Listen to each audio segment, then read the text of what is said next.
சர்மிளா, வணக்கம். உச்சநீதிமன்றத்தில் திமுக கரூர் விவகாரம் தொடர்பாக ஒரு இடையீட்டு மனுவை தாக்கல் செய்தார்கள். அந்த இடையீட்டு மனுவில் 3 பிரதான விடயங்கள் குறிப்பிடப்பட்டிருந்தது. ஒன்று என்னவென்றால், அமைச்சர் ஆதவ் அர்ஜுனா கரூர் விவகாரம் தொடர்பாக உண்மைக்கு மாறான தகவல்களை பேசி வருகின்றார், அதனால் அவர் மீது சிபிஐ வழக்கு பதிவு செய்து விசாரிக்க வேண்டும் என்பது முதல் விடயமாக பார்க்கப்பட்டது. மற்றொன்று என்னவென்றால், அடுத்த கட்டமாக முதலமைச்சர் விஜய் கரூர் பயணம் மேற்கொள்ள இருக்கின்றார். அங்கு நடத்திட்ட அவர்களுக்கான உதவிகளை, நிவாரணத் தொகையை வழங்கியிருக்கிறார், அவர்களுக்கு சில உதவிகளையும் செய்ய இருக்கின்றார், அதை பற்றி பேச இருக்கின்றார். இந்த நிலையில்தான் அதை பற்றி பேச இருக்கக்கூடிய நிலையில் அது தொடர்பாக அது முழுக்க விசாரணை திசை திருப்பக்கூடிய செயலாக மாறும் என்பதால் அது குறித்து ஒரு வழிகாட்டு தகவல்களை சிபிஐ வெளியிட வேண்டும் என்பது இரண்டாவது விடயமாக இருந்தது. மூன்றாவது விடயம் என்னவென்றால், இந்த விவகாரம், அதாவது கரூர் விவகாரத்தை பொறுத்தவரையில் முழுக்க விசாரணை நடைபெற்று வருவதால் அதற்கு முன்பாக அமைச்சர்கள் சிலர் இது தொடர்பான தவறான தகவலை பேசி வருகிறார்கள். அதனால் இந்த விசாரணை முழுவதுமாக முடியும் வரையில் இது தொடர்பாக யாரும் கருத்து தெரிவிக்க கூடாது என்று உத்தரவு பிறப்பிக்க வேண்டும் என்று 3 பிரதான விடயங்களை முன்வைத்து இடையீட்டு மனு ஒன்று தாக்கல் செய்யப்பட்டது. அந்த இடையீட்டு மனு இன்று உச்சநீதிமன்ற நீதிபதிகள் விஸ்வநாதன் மற்றும் அலோக் ஆராதே அமர்வு முன்பாக விசாரணைக்கு வந்தது. விசாரணையின் போது நீதிமன்றத்தில் நடந்தது என்ன என்பதை பற்றி தான் தற்போது நாம் பார்க்க போகின்றோம். முதலாவதாக, இந்த விசாரணையின் போது நீதிபதிகள் சில முக்கியமான கேள்விகளை முன்வைத்தார்கள். அதில் முதலாவதாக, முதலமைச்சர் பெயர் எஃப்ஐஆரில் இல்லாத நிலையில் கரூர் செல்லக்கூடாது என்று எப்படி தடுக்க முடியும் என்ற ஒரு கேள்வியை முதலில் நீதிபதிகள் முன்வைத்தார்கள். அதற்கு அடுத்ததாக, முதலமைச்சருடைய பேச்சு கருத்து சுதந்திரம், அதற்கு எதிராக எப்படி தீர்ப்பளிக்க முடியும் என்ற கேள்வியும் அடுத்ததாக முன்வைத்தார்கள். அதே போன்று மூன்றாவதாக, முதலமைச்சர் விஜயை குற்றம் சாட்டப்பட்ட நபர் என திமுக மூத்த வழக்கறிஞர் கூறிய போது நீதிபதிகள் மறுப்பு தெரிவித்திருக்கிறார்கள். காரணம் என்னவென்றால், முதலமைச்சர் விஜயுடைய பெயர் எஃப்ஐஆரில் இல்லாத போது அவர் கரூர் செல்லக்கூடாது என்று எப்படி சொல்ல முடியும்? அதே போன்று முதலமைச்சர் விஜயை குற்றம் சாட்டப்பட்ட நபர் என திமுக மூத்த வழக்கறிஞர் கூறிய போது நீதிபதிகள் அதுக்கு மறுப்பு தெரிவித்திருக்கிறார்கள். எஃப்ஐஆர் இல்லாத ஒருவரை எப்படி குற்றம் சாட்டப்பட்டவராக நீங்கள் சொல்ல முடியும் என்று நீதிபதிகள் கேள்வி எழுப்பியிருக்கிறார்கள்.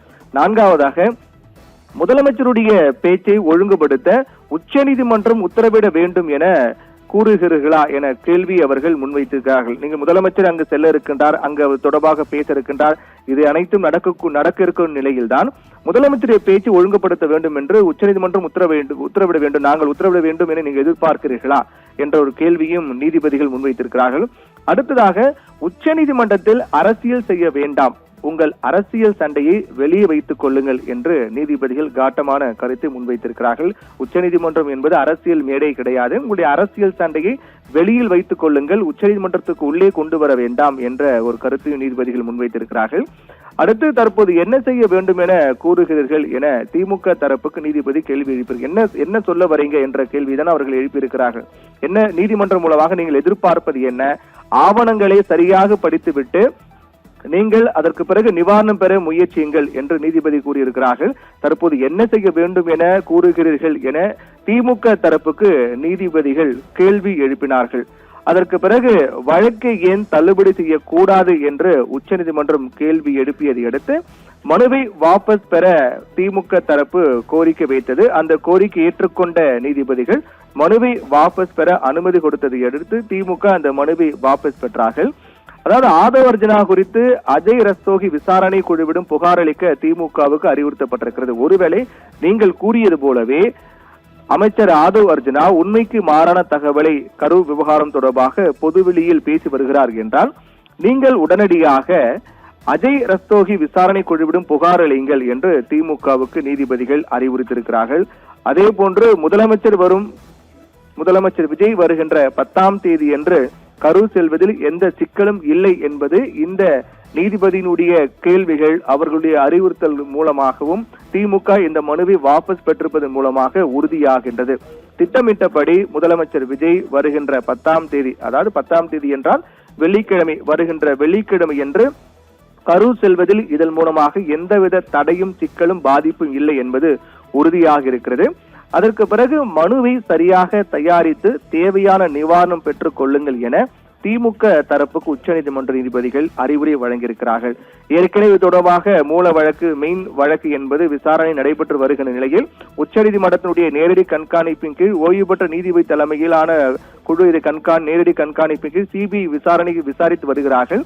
அப்படி இருக்கும்போது இந்த இடையீட்டு மனு என்பது மனுவை சரியாக தயாரித்து தேவையான நிவாரணம் பெற்றுக் கொள்ளுங்கள் என திமுக தரப்புக்கு உச்சநீதிமன்ற நீதிபதிகள் அறிவுரை வழங்கியிருக்கிறார்கள்.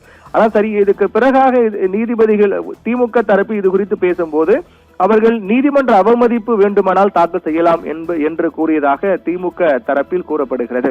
ஆதவ அர்ஜுனா உள்ளிட்ட அமைச்சர்கள் கரூர் விவகாரம் தொடர்பாக உண்மைக்கு மாறான தகவல்களை பேசி வருவது தொடர்பாக ஏதேனும் புகார் இருந்தால் நீதிமன்ற அவமதிப்பு வழக்காக தொடரலாம். அதே போன்று நீங்கள் தற்போது விசாரணை குழுவிடம் அதே ரஸ்தோகி விசாரணை குழுவிடம் சென்று புகார் அளிக்கலாம். புகார் அளித்து அதன் மூலமாக உங்களுக்கு தேவையான நிவாரணத்தை நீங்கள் பெற்றுக்கொள்ளலாம் என்பதுதான் நீதிமன்றம் கூறிய அறிவுறுத்தலாக இருக்கின்றது.